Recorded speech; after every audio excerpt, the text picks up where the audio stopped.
அடுத்து அல்லாஹ் சொல்வான் வமா அஸாபக மின் ஸய்யிஅத்தின் ஃபமின் நஃப்ஸிக, ஒரு தீங்கு வருதுன்னா அது ஏன்டந்து வரல பாவா, ஃபமின் நஃப்ஸிக, உன்கிட்ட தான் வருது.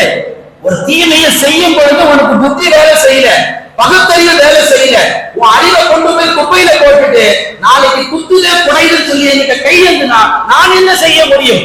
குர்ஆனாயத்து தெளிவா இருக்கு, ஃபமின் நஃப்ஸிக, உன்கிட்ட வருது என்று அல்லாஹ் தஆலா குர்ஆனில் தெளிவுபடுத்தி பேசுகிறார். மனிதனே நீ செய்ய வேண்டிய நல்ல காரியத்தை சொல்லப்பட்ட நேரத்தில் செய்.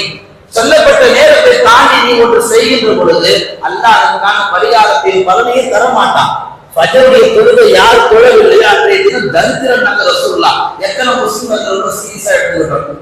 தரித்திரன் நாங்க முஸ்லிமத்து நாங்க இன்னும் விளக்கமா சொல்றதா இருந்தா தரித்திரம் பிடிச்சவங்க பக்கத்துல கூட நிக்க கூடாது தெரியுமா? தரித்திரம் பிடிச்சவங்க பக்கத்துல இருந்தா நமக்கு தரித்திரம் பிடிக்கும். யாரும் தப்பா எடுத்துக்காதீங்க. ரசூலுல்லாஹ் சொன்னது நான் சொல்றீங்க.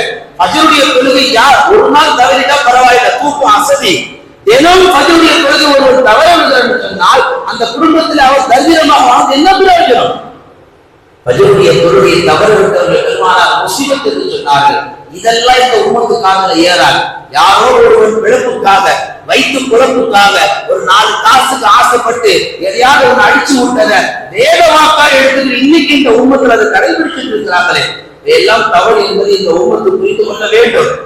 இறுதியாக ஒரே ஒரு செய்தியை சொல்லி நிறைவுக்கு வருகிறது. இந்த உம்மத்தில் இன்னொரு கெட்ட பழக்கம் இருக்கு.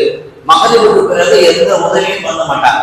அவன் சக்கராத்தில் இருந்தா கூட தண்ணி கொடுக்க மாட்டான். சொந்த வீட்டுல ஒரு சக்கராத்தில் இருந்தா கூட தண்ணி கொடுக்க மாட்டான். ஏன்னா விளக்கு வச்ச பிறகு இந்த விளக்கு வச்ச சமாச்சாரம் இஸ்லாத்துல கிடையாது. முதல்ல இறந்துருங்களா, விளக்கு வச்ச பிறகு எதுவும் வெளியே கொடுக்க கூடாது, வெளியிலிருந்து வாங்கிக்கலாம், ஆனா உள்ளிருந்து வெளியே போக கூடாது. ஒரு எதிர்மறை சிந்தனை கொண்டவங்க 40 பாத்தியா ஓடக்கூடாதுவாங்க. 40 பாத்தியாவுல மௌலிகை கூடாது, குர்ஆனை விருதுவாங்க. ஆனா 40 விருந்து அட்டன் பண்ணுவாங்க. விருந்து ஜாயிஸ், அவர்களுக்கு நன்மை எத்தி வைப்பது லா ஜாயிஸ். எத்தி வைப்பது அல்லாஹ் கொடுப்பான, நாம் என்ன செய்ய போறோம்? அது போல எத்தனையோ பேர்கள் வியாழக்கிழமை ராவு எதுவுமே கொடுக்கக்கூடாது ஒரு பண்புல வாழ்ந்துட்டு இருக்கிறாங்க. இதெல்லாம் இஸ்லாத்துல சொல்லப்பட்டதே கிடையாது. மவுத்து வீட்டுல கடிகாரத்தை கழிக்கின்றாங்க. இது எங்க இருக்கு குர்ஆன்ல எடுத்துக்காட்டு நானும் முதல்ல ஃபாலோ பண்றேன். மவுத்து வீட்டுல கடிகாரம் கழுறதுனால என்ன வந்துட போகுது?